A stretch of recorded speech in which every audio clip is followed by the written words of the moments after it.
পৌঁছে গেছি খান্নাদার নেচার ক্যাম্পে। খুব সুন্দর ক্যাম্পটা। আমাদের হচ্ছে ওপরে, আমরা 3 নম্বর কটেজটা পেয়েছি। আর উপরের কটেজগুলো বুক করেছিলাম। এখানে 1 2 3 4 4টে আছে, আর এদিকে 2টো আছে, নিচে 5 6। খুবই সুন্দর। যে ওপি বসে আছে, টেন্ট আছে ওপরের দিকে। তারপরে আমরা কালকে সকালবেলা দেখাবো, রাত হয়ে গেছে। এটা হচ্ছে রাস্তাটা প্লাস ফলসটা। কি সুন্দর লাগছে, দেখো কি আওয়াজ ফলসটার। এখানে ডেস্টিনেশন কিছু সাইট সিন আছে, বিটি হয় সেটা তোমায় দেখিয়ে দেবো। ওখানে চার্ট করা আছে, তো তোমাদের দেখিয়ে দেবো। এই রাস্তাটা দিয়ে আসলাম, প্রচণ্ড মানে কী বলো ওটাকে, হিলি, প্রচণ্ড উঁচু, চড়াই উতরাই আছে। ভালোই চড়াই উতরাই আছে, অনেকটা উঁচুতে। আর বাচ্চাদের জন্য খুব ভালো, বাচ্চারা খুব ভালো এনজয় করতে পারবে এখানে। এই আছে, পুচকের তো খুব ভালো লেগেছে, মিশুর খুব ভালো লেগেছে।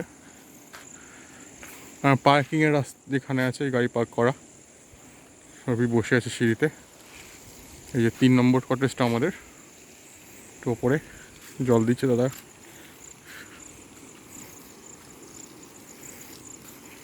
रात पे ठंड पड़ती है?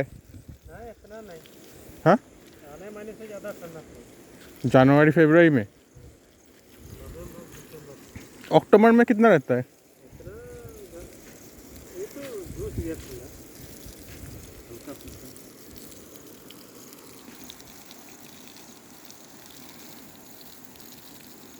আমরা এখন চা খাচ্ছি, খাওয়া হয়ে গেছে। তো বিকালের স্ন্যাক্স দিয়েছে এখান থেকে, চা আর ভেজ পকোড়া। পকোড়াটা বেশ ভালো, কিন্তু দুপুরবেলা হেভি লাঞ্চ করার জন্য এখন আর খেতে ইচ্ছা করছে না, এতগুলো রয়ে গেছে। শুধু অর্পি খাচ্ছে, কারণ অর্পি ফেভারিট জিনিস। আর গনু ভাই, গোপাল ভাইকেও খেতে দিয়ে দিয়েছি, কারণ আমাদের জন্য আজকে ওনাদেরও অভুক্ত রয়েছিল, অনেক দেরি। সরি তার জন্য, এক্সট্রিমলি সরি। টেন্ট है খান্নাদার নিচে কেন।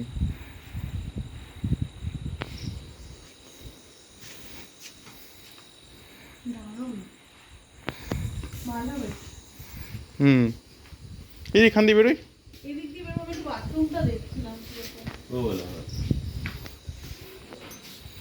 আচ্ছা, রুম বড় আছে, वॉशरूम। कीड़े मकोड़े ज्यादा नहीं है ना यहाँ पे। टेंट,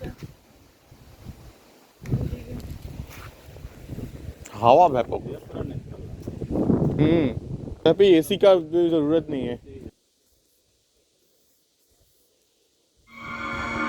তো এখন আমরা ডিনার করতে এসেছি, প্রচুর ডিনার চলছে আর ডিনার করছি। আর কেউ নেই, আমি মিশু, অর্পি আর পুচকে।